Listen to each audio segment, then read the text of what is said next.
I came across the statistics by WHO, sir, that in 2021, 1.5 million deaths were due to lead. I'll tell you, I was in WHO as a member of the guideline development group for the identification, detection, and treatment of lead poisoned children and women.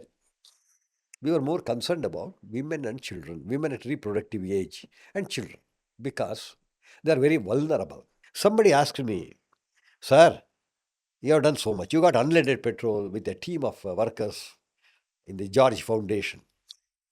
I said, I did not get it. It is the George Foundation which got. They made me lead man. Because you are gold, you are diamond, you are somebody. Somebody has to be the cheapest metal. I am the cheapest metal. What happened in 1995? I met one Abraham George, Indian, who was asked to retire early from Indian Army because of hearing problem. He could not hear because that blast.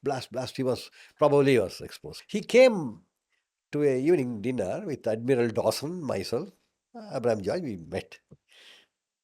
You know this ICCR, Indian Yes, Council of, Council yeah, for Culture, yeah, they research. had Yeah. organized dinner.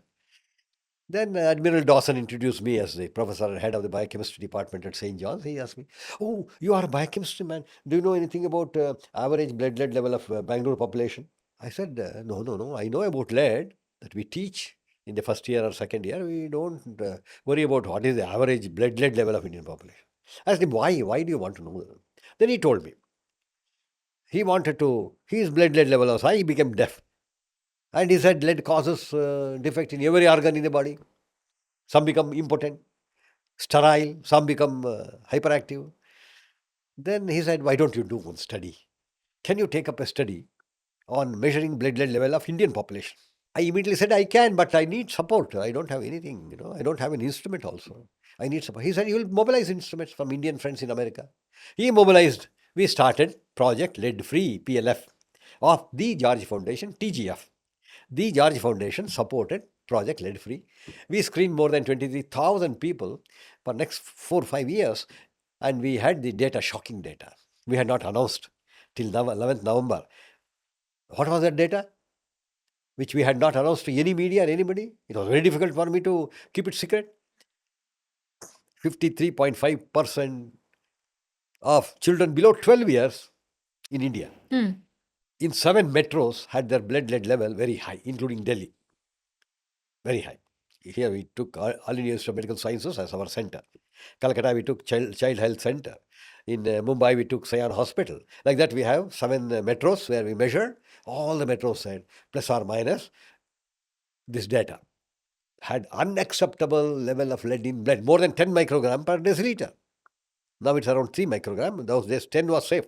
We believed 10 was safe. As a result, as the blood lead level goes up, IQ comes down. That's the time I said if Einstein were to be born in India, he would not have got Nobel Prize. I did not get Nobel Prize maybe because of my lead. Jokingly, I said, I had only one slide to present.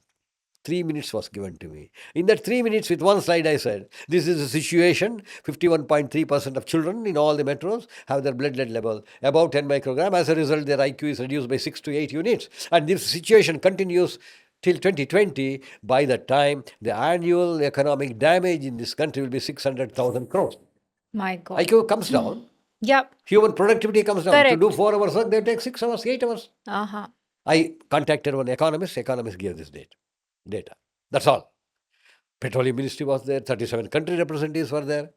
But all of them said, you scientists bring problem to us. We want solution. I said, I have solution. Don't add tetraethyl to petrol.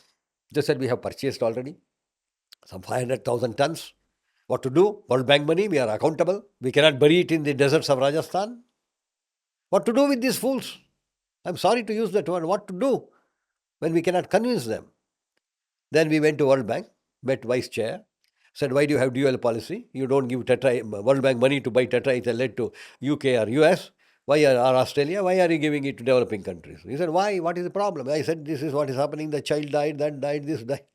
Then he said, type the letter. We typed the letter. If developing countries do not introduce unleaded petrol, By 2003, 3 years time was given. No more World Bank loan.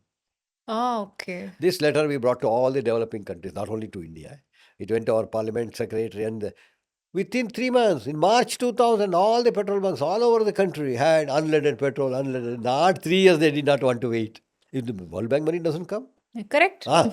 shock. Shock. This is how we need to play a politics. So you were the reason that unleaded. Our team, Of course, Maybe that's okay. but you were a not key one player. Individual, not one individual. So I was the director of the project. Correct. So you were the key. You were instrumental in bringing unleaded petrol to India. Claim that all credit should go to any one person.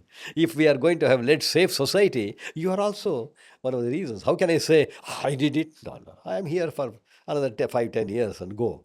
Hey, this concern should build, Every individual is important. If you enjoyed watching this content, you can watch the full in-depth video on the Body to Being podcast hosted on Shloka YouTube channel. To continue watching shorter pieces of this content, you can subscribe to Shloka Clips on YouTube. Don't forget to like this video and follow us on Spotify.